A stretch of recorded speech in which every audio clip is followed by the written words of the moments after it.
What would you do if the person who claimed to love you most was also the one hiding the darkest secret? A father's love for his daughter is supposed to be pure, protective, and unquestionable. It is meant to shield her from harm, to guide her through life's challenges, and to stand as the unshakable bond between parent and child. But in this story, that bond would become something entirely different, something unsettling, something investigators struggled to put into words. For years, friends and neighbors believed this man was the picture of devotion. He was seen walking his daughter to school, waiting patiently outside every activity, even sitting through entire lessons just to make sure she was comfortable. He called her his entire world, and in many ways, she was. To outsiders, it appeared to be a heartwarming example of a father's dedication. But behind closed doors, details began to emerge that told another story. This was not simply the tale of a caring parent. The things he did in the name of love were far from ordinary. His daughter rarely spoke without his permission. She never seemed to have friends her own age. Teachers noticed her withdrawing. Classmates whispered, and relatives grew concerned. But each time questions were raised, they were met with a convincing smile and reassurances that nothing was wrong. And then one night, everything changed. It began with a single unanswered phone call, then another. Within hours, family members realized something wasn't right. The daughter had vanished, and while the father wept publicly, pleading for a safe return, investigators quietly began piecing together a puzzle that would reveal the truth. What they uncovered was unlike anything they expected, a case that forced them to ask, when does love stop being love and start becoming something else entirely? Tonight, we tell the story of a man whose obsession with his daughter crossed into dangerous territory, a story filled with secrets, lies, and revelations that would leave even seasoned detectives shaken. And by the end of this video, you'll know the chilling truth that left an entire community questioning how well we ever really know the people closest to us. To understand this case, we first need to step into the world of the man at its center. His name was Daniel Harper. At 46 years old, Daniel was known throughout his small community as a quiet, hard-working man. He earned a steady living as a mechanic, spending long hours at his shop just outside of town. People who met him described him as polite, reserved, and above all, devoted to his daughter, Emily. Emily Harper was just 14. Bright, gentle, and gifted with a natural talent for drawing. Teachers admired her focus in the classroom, though many also noticed she rarely spoke to other students. Her sketchbooks, filled with portraits of people, houses, and sometimes hauntingly empty rooms, were the one place she seemed to express herself fully. To her father, Emily wasn't just a daughter, she was his entire life. The Harpers lived in a modest two-story home on the edge of Milford, a quiet town where everyone seemed to know everyone else.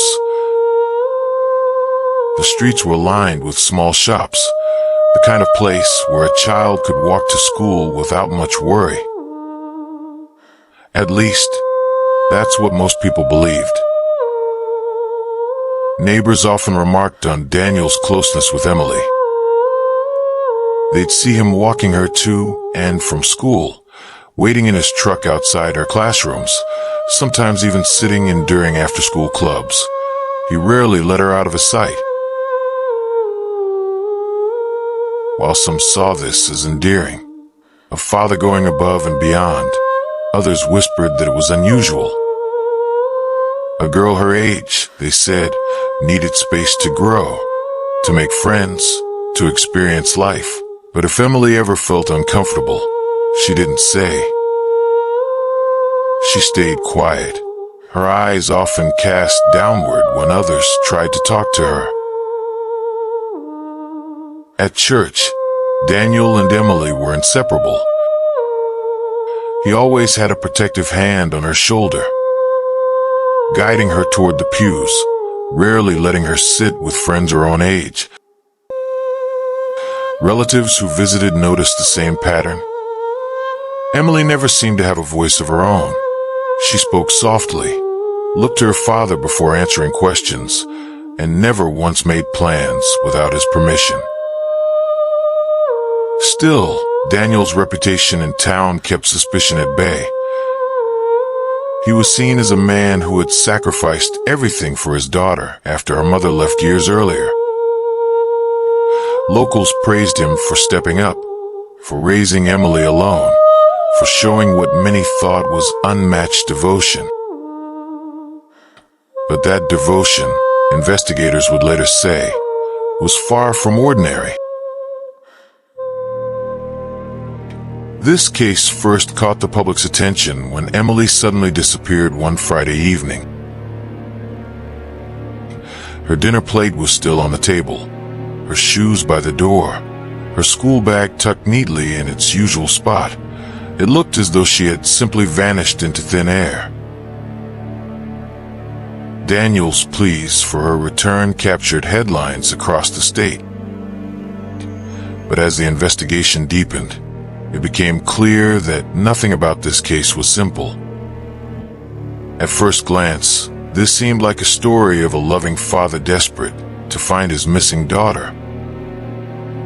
But what do you think could make a case like this unravel into something so haunting, so disturbing, that even the investigators themselves struggled to describe what they had uncovered? To truly understand how this case unfolded, we need to go back several years, to the moment Daniel Harper's life began to change. Daniel had once been married. Friends described his wife, Margaret, as warm and outgoing, a woman who balanced Daniel's reserved personality with her own lively spirit. But when Emily was just 5 years old, Margaret left the family home. Some say it was because of Daniel's controlling nature. Others believed she couldn't bear the pressure of his intensity. Whatever the reason, Daniel suddenly found himself alone with his daughter, and from that day forward, he clung to her with a devotion that grew stronger and stranger as the years went by. He stopped socializing with neighbors. He rarely spoke to co-workers outside of work. Even the extended family noticed his distance. Daniel's world seemed to shrink until it revolved around one person. At first, people admired his commitment. Raising a child as a single parent is never easy, and many in the community respected him for it. But small details began to stand out. Daniel refused to let babysitters watch Emily, no matter how trusted they were.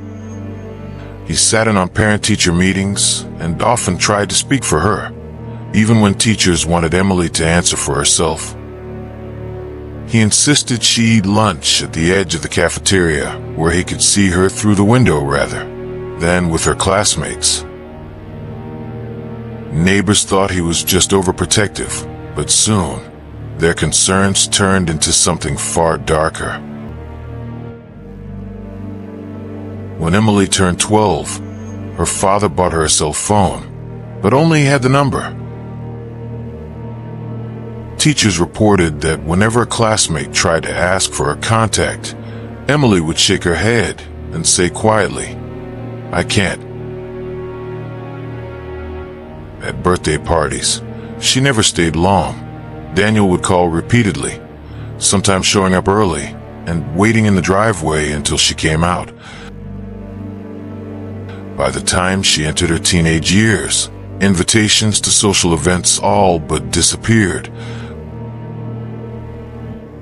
Friends stopped asking, believing Emily wasn't allowed to attend anyway. Family photographs told another story. In nearly every picture, Daniel was right at Emily's side, his hand gripping her shoulder or resting firmly around her arm. Rarely was she photographed alone. In school pictures, her smile seemed forced, her eyes tired. Teachers began documenting her withdrawn behavior in school reports, but there was never enough evidence to justify official intervention. Those who dared to question Daniel directly were met with calm, practiced answers. He would say things like, "I just want to make sure she's safe. The world is dangerous out there. You can't be too careful." His reasoning was enough to quiet most people, at least temporarily. But others, particularly relatives, sensed something was wrong. One cousin described visits to the Harper home as stifling, with Emily never allowed to close her bedroom door, never allowed to sit apart from her father in the living room, and never once left alone with guests. As time went on, suspicion grew, but without any obvious proof of wrongdoing, no one could step in. To the outside world, Daniel was still the devoted single father who had sacrificed his own life for his daughter. And yet, those who looked closely began to notice that his love for Emily seemed less about protection and more about control. And then one incident, years before Emily vanished, would make some people look back and wonder why they hadn't spoken up sooner. A neighbor recalled a summer afternoon when Emily, around the age of 11, was playing outside. She had been laughing with another child, finally enjoying what looked like a carefree moment. But the second Daniel came outside, the laughter stopped. Emily's shoulders dropped, and without a word, she walked back inside at his command. The other child stood there in silence, confused, before quietly heading home. At the time, the neighbor brushed it off as strict parenting, but later they couldn't forget the sudden change in Emily's expression. From joy to silence, all in the span of seconds. These small moments, scattered throughout her childhood, painted a picture that would later haunt investigators. A picture of a girl whose independence was stripped away piece by piece, replaced with her father's constant watch. Looking back, the warning signs were there. The isolation, the control, the subtle silencing of a young girl's voice. But no one could have predicted just how much darker those patterns would become. And by the time Emily disappeared, it was already too late. On the evening of May 14th, 2017, the quiet town of Milford was winding down like any other Sunday. Families prepared for the start of the school week. Lights flickered out one by one along the narrow streets, and a heavy stillness settled over the neighborhood. But inside the Harper home, something unthinkable was about to unfold. Emily had spent most of the day at home. A neighbor remembered seeing her through the upstairs window, sketching in her notebook by the glow of a desk lamp. Around 7 p.m., Daniel prepared dinner, roast chicken and vegetables, something he was known to make for her often. By 7:30, the meal was set neatly on the table, but hours later, when investigators would enter that same home, they'd find Emily's plate untouched, the food still sitting where it had been placed. At 8:15 p.m., according to phone records, a cousin called Emily's cell phone. The call went unanswered. She tried again minutes later, but this time, the number was disconnected. When she asked Daniel about it the next day, he claimed he had taken the phone away because Emily was too distracted by it. That night, no one outside the home reported seeing Emily. No friends, no neighbors, no teachers the following morning. It was as if she had vanished in the middle of an ordinary evening. The first official alarm was raised at 9:42 p.m. when Daniel himself called the police. His voice, according to the transcript, was shaky, but his words were strangely calm. He told dispatchers that his daughter was missing from her room, though he hadn't seen her leave the house. He explained that he had gone to check on her before bed, only to find her gone. When officers arrived, Daniel greeted them at the door in a pressed shirt, his hair combed neatly, as if expecting company. He led them quickly upstairs, showing Emily's empty bedroom. The bed was made, the curtains drawn, the floor spotless. What struck officers immediately was how clean the room appeared. There were no signs of struggle, no open window, no misplaced items. It looked less like a room a teenager had just been in, and more like a staged scene. Downstairs, Emily's school bag remained by the door, her shoes neatly placed on the mat. Her sketchbook sat on the living room table, open to a half-finished drawing. To investigators, these details suggested Emily had not left voluntarily. Daniel's behavior that night raised further questions. At times, he wept uncontrollably, throwing his hands to his face in exaggerated grief. Other times, he was composed, answering questions with precision and clarity, almost as if rehearsed. His emotions swung from one extreme to another in ways officers described as unsettling. Detectives asked when he had last seen Emily. Daniel insisted it was around 7:30 p.m. when he had served her dinner. He claimed he had gone to his workshop in the garage afterward, losing track of time until he went upstairs, but neighbors contradicted this account. One reported seeing Daniel's truck leave the driveway around 8 p.m., returning roughly 20 minutes later. Where he had gone in that brief window of time became a central question in the investigation. Police began their search in the surrounding neighborhood. Canvassing teams knocked on doors, combed through backyards, and questioned anyone who might have seen Emily walking.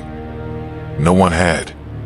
Dogs brought in to track her scent followed a trail from the back porch of the Harper home into the yard, before abruptly stopping at the street.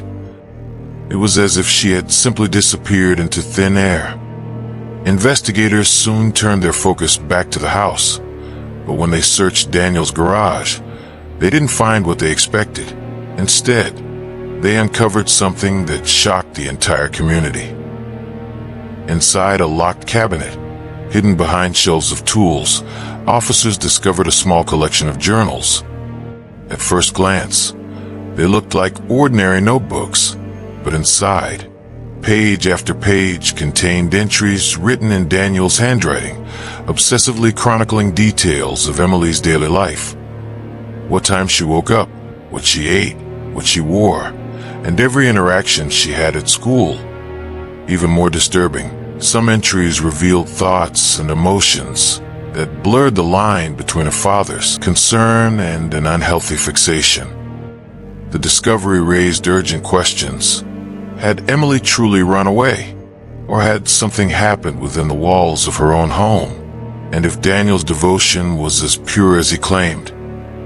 Why did his private writings suggest otherwise? What would you have thought if you were one of the investigators on this case? The answers wouldn't come easily, because as police dug deeper, they would find themselves entangled in a mystery that grew darker with each passing hour. In the days following Emily's disappearance, Milford transformed from a quiet town into the center of a statewide search. Posters bearing Emily's photo were plastered on telephone poles, shop windows, and bus stops. Local news stations carried the story on repeat, and soon national outlets picked it up, calling it the vanishing of Emily Harper. The media framed Daniel as the desperate, grieving father.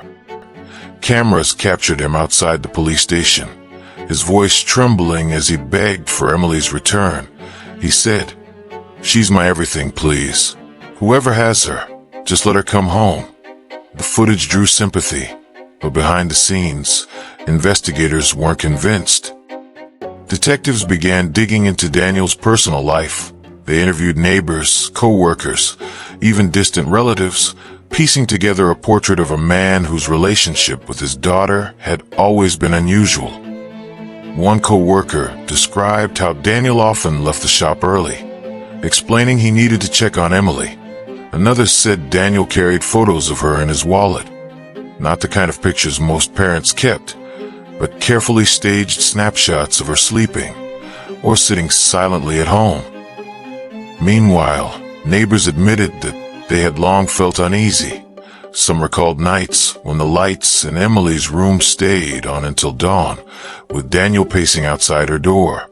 Others said they rarely heard Emily laugh, only the low murmur of her father's voice carrying through the thin walls.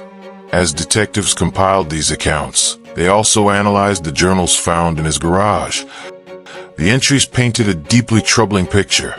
Daniel wrote about Emily's habits in obsessive detail: what time she brushed her teeth, what color shirt she wore, the exact number of minutes she spent in the shower. But the most disturbing entries revealed his fixation on keeping her away from the outside world. In one passage, he wrote, "She belongs here with me. The world out there will never understand her like I do. She doesn't need them. She only needs me." That discovery shifted the investigation dramatically. What began as a missing persons case was now treated as a potential abduction, and Daniel was the prime suspect. But the most shocking evidence was yet to come. On the third day of the search, officers returned to the Harper home with a warrant. They combed through every inch of the property. Upstairs closets were emptied, drawers turned out, and every corner photographed. And then, in the basement, they made a discovery that would horrify even veteran detectives. Behind a false wall, concealed with plywood and covered by stacked boxes, they found a narrow hidden room. Inside was a small bed, a bucket of water, and shelves lined with canned food. The walls were soundproofed with insulation. It was clear this was not a storage space. It was a place designed to keep someone hidden. Forensic teams swept the area and uncovered strands of Emily's hair. Investigators were now convinced Emily had not vanished into thin air. She had been kept here, inside her own home. At this point, the public narrative began to change. The same man who appeared heartbroken on the evening news was now painted as a potential predator in headlines. Father's love or father's obsession layered across newspapers. Talk shows dissected every detail, debating whether Daniel was a grieving parent or the very reason his daughter was missing. Detectives pressed further, examining Daniel's digital footprint on his computer. They found hours of recordings, videos of Emily in her bedroom, filmed without her knowledge. Some dated back years. Others appeared as recent as the week before her disappearance. Each video reinforced the image of a man whose so-called love had crossed the boundary into surveillance, control, and possession. Witnesses strengthened the case.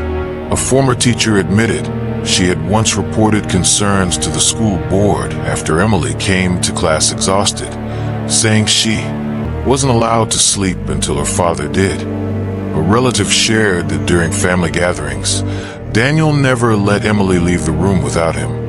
If she excused herself to use the bathroom, he followed within seconds. As all of this evidence piled up, investigators reached a grim conclusion. Daniel's definition of love was not one of protection, but of ownership. Yet just when investigators thought they had enough to close the case, another shocking detail surfaced. A piece of evidence buried deep in Daniel's journals, a coded entry, hinted at a location outside of Milford, a cabin, described only as our place, when no one can reach us. This revelation would send investigators racing against time, desperate to uncover whether Emily was still alive, and if so, whether she was being held in a place even further removed from the outside world. Do you believe his actions came from twisted love, or something much more disturbing? As the coded journal entry pointed investigators toward the remote cabin, authorities acted quickly. Within 48 hours, search teams descended on the wooded outskirts of Milford. There, tucked deep in the forest, they found the cabin exactly as described in Daniel's writings. Inside, the rooms told a story of both captivity and obsession, children's books stacked neatly beside locks and chains, clothing laid out as though someone was expected to live there indefinitely. But Emily was gone. No one knew whether she had been moved, escaped, or if something even darker had taken place. With the evidence mounting against Daniel, prosecutors charged him with unlawful imprisonment, child endangerment, and eventually, first-degree murder, even though a body had not been found. The trial became one of the most sensational in the state's history. Crowds lined up outside the courthouse each morning, waiting for a glimpse of the man whose story had shifted from grieving father to accused captor. Reporters filled every seat, their cameras trained on Daniel as he entered the courtroom. Head bowed but expression unreadable. The prosecution leaned heavily on the journals, the hidden room, and the disturbing videos recovered from his computer. They painted a picture of a man who blurred the line between love and possession, whose every action stemmed not from fatherly care, but from control. One prosecutor declared, he did not want to lose her, so he chose to keep her in the only way he knew how, in captivity. The defense, however, told a very different story. They argued that Daniel was mentally unstable, that his obsession was born from grief after his wife's death, and that he never intended harm. They suggested Emily had simply run away, and that Daniel's journals were the writings of a broken man. Disturbing, yes, but not proof of murder. For weeks, the jury sat in silence as witness after witness described the strange, suffocating relationship between father and daughter. Neighbors, teachers, relatives, all echoed the same sentiment. Daniel's love had always seemed wrong, but without Emily's body, reasonable doubt hung heavy in the courtroom. After months of testimony, the verdict stunned the nation. Daniel was found guilty of kidnapping and unlawful imprisonment, but not guilty of murder. The absence of physical proof left the ultimate question unanswered. What really happened to Emily Harper? Daniel was sentenced to 35 years in prison, a sentence many considered far too lenient. Outside the courthouse, crowds protested, holding signs that read "Justice for Emily" and "Where is she?" Families of other missing children joined the rallies, turning Emily's case into a symbol of systemic failure, an example of how obsession can masquerade as love until it's too late. The case didn't fade quietly. Documentaries aired on national networks, dissecting every journal entry, every courtroom exchange, every theory about what Daniel may have done. Podcasts dedicated entire seasons to unraveling the mystery. Some investigators believe Emily may still be alive, hidden away by someone else Daniel trusted. Others fear the truth is far more grim. For Emily's extended family, the trial brought no closure. They organized annual candlelight vigils on the anniversary of her disappearance. At these vigils, her friends placed photographs, school yearbooks, and handwritten notes around a small memorial in Milford's town square. One year, her childhood best friend spoke through tears. She deserved a chance to grow up, to live freely, to see the world beyond her father's shadow. A foundation was later established in Emily's name, dedicated to supporting children caught in controlling or abusive households. Its mission, to ensure no other child suffers the way Emily did. And yet, despite the years that have passed, Emily's story remains unfinished. To this day, People still ask, did she escape? Did Daniel hide her somewhere so remote no one will ever find her? Or did his obsession drive him to take her life in a way no one could ever prove? What began as a father's public cry for help ended in national outrage, unresolved grief, and one haunting truth. Sometimes the people we're taught to trust most are the ones we need protection from. The legacy of Emily Harper is not just one of tragedy. It's a reminder of how easily love can be twisted into control, and how silence can mask the darkest secrets of all. The story of Emily Harper forces us to confront a question few of us want to ask. How far can love go before it becomes obsession? And when does obsession become a crime? What began as a father's desperate search for his missing daughter unraveled into one of the most chilling cases of misplaced devotion. For some, Daniel Harper was a grieving parent who lost control of his own grief. For others, he was a man who sought to keep his daughter in the most suffocating way possible, through control, secrecy, and perhaps an act no one could ever prove. Even now, opinions remain divided. Was this really love twisted beyond recognition? Or was it control disguised as devotion? To this day, the truth about Emily's fate remains a haunting mystery. Some believe she is still out there, waiting to be found. Others fear her story ended long before the trial ever began. But one thing is certain, her case changed the way we look at family, love, and the dark places obsession can lead. Now I want to hear from you. Do you believe justice was served in this case? Or does the truth still remain buried with Daniel Harper's secrets? Let me know your thoughts in the comments below. And if you found this story as chilling and thought-provoking as I did, make sure to subscribe for more true crime stories every day. Don't forget to hit the like button to support the channel and share this video with others who follow the darkest mysteries of our time.